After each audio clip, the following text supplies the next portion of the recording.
Yo, cheer up with the station that holds you down with the hottest hip-hop and R&B joints. It's Philly's Power 99 FM. It's Philly's Power 99 with your girl Cappuchino. And of course, I love when I have a special guest up in the building with me. I got this guy, when I tell you, he is like so dope. I got that Malibu album, but he's getting ready to drop that Oxnard album. We got Anderson Paak in the building. What's happening, man? I'm feeling good, man. How you feeling? I'm doing good now. I can't let you go throughout this interview without saying one of the things you always say. Yes, Lord. There it is. Yes. Yeah, I have to wake up for a sec. Yeah, let's talk about this Oxnard album, man. What's the difference between this album and Malibu? Because Malibu simply amazed me. It was so dope with it. So what's the difference between that album and this one? I got a budget. Does that mean bigger budget? Yeah, bigger budget. Okay. Yeah, nah, man, it's just me times 3. You know, I'm working with one of the greatest producers of all time, Dr. Dre, on this project. The last project, we didn't have nothing. I was just, in and out of different studios, and just all we had was time to work on the craft. And that album took us all over the world. And we came back after 2 years of touring, and we started recording this project, simultaneously, working with Dre back and forth, and still working with the Free Nationals and a whole bunch of other awesome producers. And yeah, it's about, keeping the same principles, same foundation that got us here, but it's about being the same man in a new car. Honestly, this new album is pretty ambitious. Like you said, you got that budget. So you said you're working with Dr. Dre on this one, and I know you've worked on Dr. Dre for the Compton album as well. When he came and approached you and said, you know what, Anderson, I want to work with you on this album, what was your reaction like? I mean, it was a natural process. You know what I'm saying? He was never like, it was never like an official thing. We just never stopped working. Like after Compton, I put my project out, and then we just slid right into the next, wave of music. But I do remember him saying like, yo, man, you got it. You don't even need me necessarily to help you on this, but I want to be a part of this project. So I was like, bro, I definitely need you and want you to be on this project. You know what I'm saying? So he was always taking that approach. You know what I'm saying? He was just like my co-pilot and figuring out what exactly I wanted and how he could help with that. Now, I know you've worked with a lot of great artists in the past, and I know you just lost a good friend, Mac Miller. I know you guys worked on that song, Dang, together, and you recently did the tribute concert for it. Let us know how you feel about what happened with that situation. I'm just deeply saddened. You know what I'm saying? That was one of my best friends in the industry, and like it's really rare that you get a good friend in the industry that's actually a friend. We didn't really make too much music. We only made one song really. Right. Other than that, we was just hanging and talking. And I got to talk to him the night before he passed, and it could have easily been me over there hanging with him. He could have been easily at my studio. So it's just so crazy how things can happen, and one thing could change, a whole course of history. But I am very, very, very grateful for the time that I had with him. You know what I'm saying? He made a very big impact on my life and a lot of people's lives. Right. While he was here, he was a real angel. He was a legend, So it was amazing the time I got to spend with him, and I'm just like really, appreciative of that. So when you did the tribute concert for her, how did you feel in that moment? In that moment, I could feel like he was there. You know what I'm saying? I felt like his spirit was there. I felt like he was having fun with us. You know what I'm saying? And the energy of the crowd was amazing. And all the artists that I hadn't seen in so long, it was so dope to see them as well. Okay. But yeah, I know before going up, it was that song is tough to sing now. You know what I'm saying? It's like has a lot of meaning. And when I was up there singing it though, I just felt like he was his energy was there. Is there a tribute to him on your current album or the upcoming Oxnard album? Yeah. So one of the last songs that we recorded for the album is called Cheers, featuring Q-Tip. And I didn't go into it as thinking like I was gonna make a tribute or anything like that, but it was definitely heavy on my heart.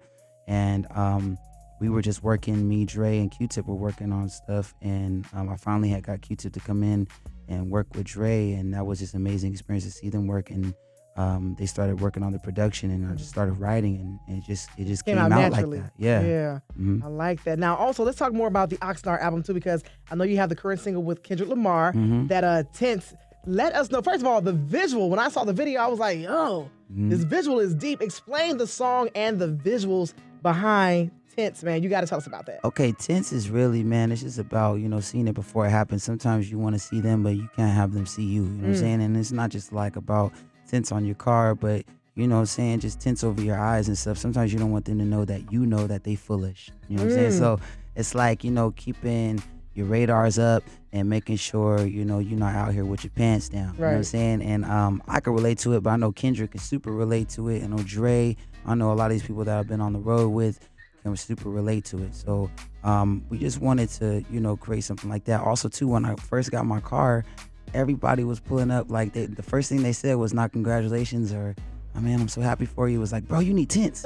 You can't be riding around all willy-nilly like this, bro. You need some tents on your thing. You need some rims. You need a system. So that was just the whole thing, Again, it's just like this new phase I'm in, It's just like just having fun with this period that I'm in right now, And yeah, bro, I got Omas to produce the track. I've been, working with Omas for a while, but we never had worked on anything.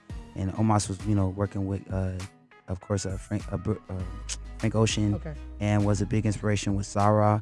So it was dope to finally get in with him, and I had Pomo help on it as well, which he did Am I Wrong, and it was good to be able to do like some good like roller skate 2-step music, but still something that could cut through, in today's music too, and on radio. And Kendrick, I felt like really helped, bring that too. Yeah, because when you teased it that you were working with him, a lot of folks were thinking, okay, they're gonna drop a collaboration album together, and then you hit us with this. So when you read stuff on social media like, oh, Anderson .Paak is working with this, what can we expect? Do you get hype, or do you sit back and laugh like, I laugh. What y'all think we're doing? I laugh because the internet is crazy, man. Like all the theories and all the stuff. When the internet get mad about stuff, and they be super hypersensitive about stuff. I just posted something right now, and I'm like, I post it and look away, and then I go into the comments later, but then it's like, dang, like, you be like, dang, people are tight about something. I didn't even think, like, dang, we tight about something.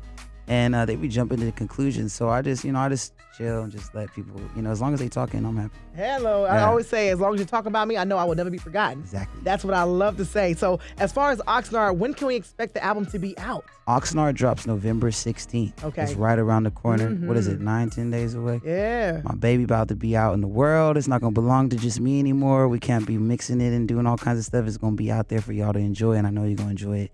It's amazing music. Got amazing people part of it. Of course, Dre mixed the whole project. He was heavy on the production. I got Kendrick. I got J. Cole.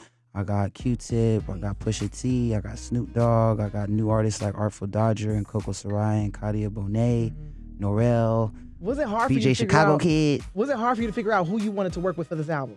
Not really. It just all came natural. Like, all I knew was that I just wanted to make the best music possible. And then anytime I felt like, yo, so-and-so will be good for this, or a lot of times they would already be in the studio. The people that I was working with, like artists like BJ and even artists like Sir, they were always around, helping just even with backgrounds, just like being of service. So everybody that was on this album were people that, wanted to be involved and naturally fit. You know what I'm saying? And I need to ask, why the title Oxnard? Could we go from Malibu to Oxnard? Explain that. That's next. We ain't gonna go to Zuma Beach. We ain't going. I don't know where else we're gonna go but home. That's all we can go. You know what I'm saying? We headed up the coast, up that PCH. So that's home now. And that's naturally where we need to be. So it's like making the city proud and putting the city properly on the map. And on your arm, I saw a tattoo on your arm on Had to Instagram. get it blasted on me. Bam! It's new. It's brand new. It's that still in the saran wrap. You know what I'm saying? Fresh ink. Yeah. Gotta let that sit for a little bit. So that represents so much the album, the hometown and all that for you now, right? Yeah, everything. Yeah, I'm really proud at this point. Growing up there, I couldn't wait to get up out the city and get out to LA and be a part of the big city and stuff. And now I really appreciate that I grew up in this small town a little ways from LA. It was less distractions, and I could just really like hone in on my craft. I love it. Yeah. Anderson .Paak hanging out in the studios with us. Thank you. Get that album Oxnard in stores November 16th. Check that thing out. A lot of great collaborations and so much more. But that tense, y'all got to see. If y'all haven't seen the video, you got to check out the video for that one. You got to run the video. Anderson .Paak hanging out. Thank you so much. Thank you so much. I appreciate you. You got to say it one more time. Yes, Lord. It's Philly's Power 99. Yo, cheer up with the station that holds you down with the hottest hip hop and R&B joints. It's Philly's Power 99 FM.